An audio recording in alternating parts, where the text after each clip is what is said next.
If you're being intimate with your partner and suddenly your partner stops responding, stops moving, and is just laying there, and so you stop and say, hey, what's going on? Are you okay? And your partner says, yeah, I'm fine. I'm okay. Just keep going. That can be very confusing because their body language is saying, I'm uncomfortable. I want to stop.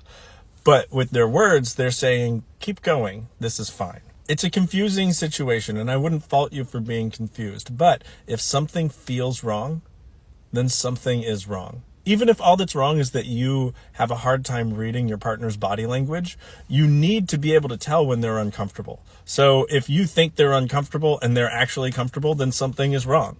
You need to figure out a system that works. In that scenario, there are so many things that could be going on. They could be having a trauma response due to a past assault or cultural trauma or religious trauma or family trauma. They might have lost interest in the middle of intercourse, but are afraid to tell you because they're afraid that it's going to impact your relationship.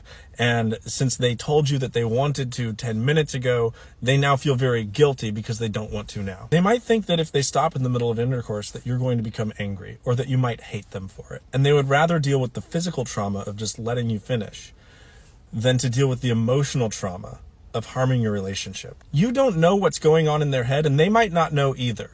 Just know that if something feels wrong, then something is wrong. That is a good time to slow down and talk through what both people are feeling. And know that you might not know what you feel, they might not know what they feel, and you might need to talk it through quite a bit. You might need to talk it through with a therapist. But it's important to assure them that if they don't feel comfortable, you are happy to stop.